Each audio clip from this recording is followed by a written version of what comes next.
Good afternoon. This is Ken Long from Tortoise Capital Management, March 1st, 2012. There are some questions in the chat room today about how to go about managing multiple symbols to stay in touch with the breadth of the market and see what's working. This is just how I do it. Your mileage may vary. On the left-hand side of the screen, I have in my Scott Trade Elite screen here my symbol list of all my favorite trading vehicles and research symbols. You can see I've highlighted a few here.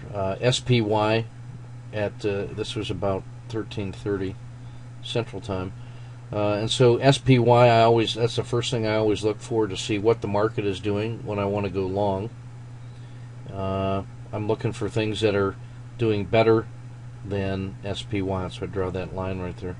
I've got this sorted by the percent change so far today. You can see at that particular moment the things that are working the best are AGQ, that's the double silver ETF. Monsanto is at 3.06%. Double small caps and the regular silver.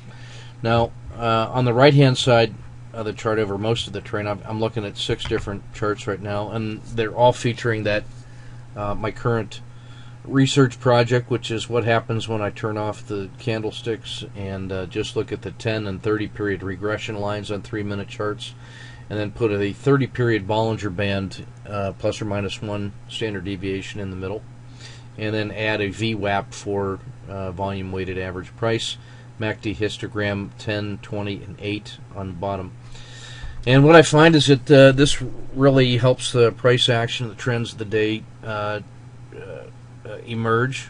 You can notice that, Monsanto, a stock, was in number 2 position, and this is what the move looked like from the day. It gapped open, moved up, and you can see that the 10 and the 30 regression line and price have stayed out of the Bollinger Band region the whole way. I'm defining that now as trending behavior. When the 10 and the 30 are not in the Bollinger Band, that looks like trending behavior to me, and I want to be long that symbol.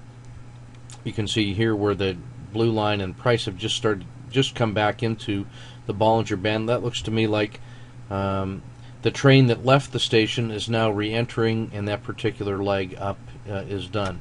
But I want you to notice how everything starts off really tight and choppy here, and then we get like a sideways quiet channel, and then it starts to expand, and now you can see the gap between the regression lines, the Bollinger Band mean, which is a red line, and the VWAP just gets wider. Looks like the jaws of an alligator opening up. And compare that to SPY, which looks a little choppier, although it did start pulling away, but not as smoothly as Monsanto. Silver was a lot choppier in the morning and then started to emerge from the blue region and go after a period where the Bollinger Bands pinched. This was a really good entry here at 34 even with a 25-cent stop. You're looking at a 2R trade right here. This is a $2 move in Monsanto.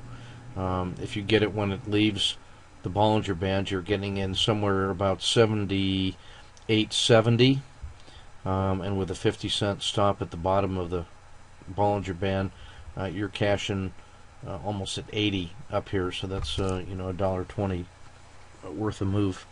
So that's 2 to 3R, depending on what your initial manageable stop is. So anyway, during the day, what I'm looking at is charts of interest. I always have the small caps and the spiders on there. I was interested in Brazil because Brazil was doing very well at 1.84% when the market itself was at 0.66. So clearly there is some additional regional buying interest in Brazil.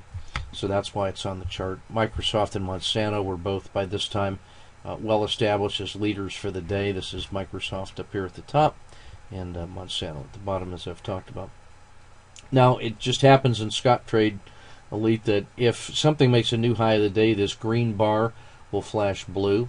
This column here is a mix of both green and red bars, and then if it's negative for the day, it'll show as a red bar. And the size of the red bar tells you how close to the low of the day it is. So you can, Walmart right here would be very near the low of the day. And similarly, up top, the larger the green bar, the closer it is to the high of the day, and that gives you a sense of where in its own trading range a symbol is today. Now, when the market starts to melt up, what will happen is a lot of these symbols, especially the relative strength winners up here for the day, will hit their new high of the day and will stay there, and a lot of these lights will turn light blue, and that sort of gives you a quick hint that the market is broadly reacting to upward buying pressure. And the same thing if these things turned red and then dark blue, you could see breadth in the market with weakness, and you would want to look for things that are underperforming SPY to get short on. So throughout the day, I'm monitoring my usual suspects. Now there's ETFs in here that represent all of the sector spiders and the international indexes.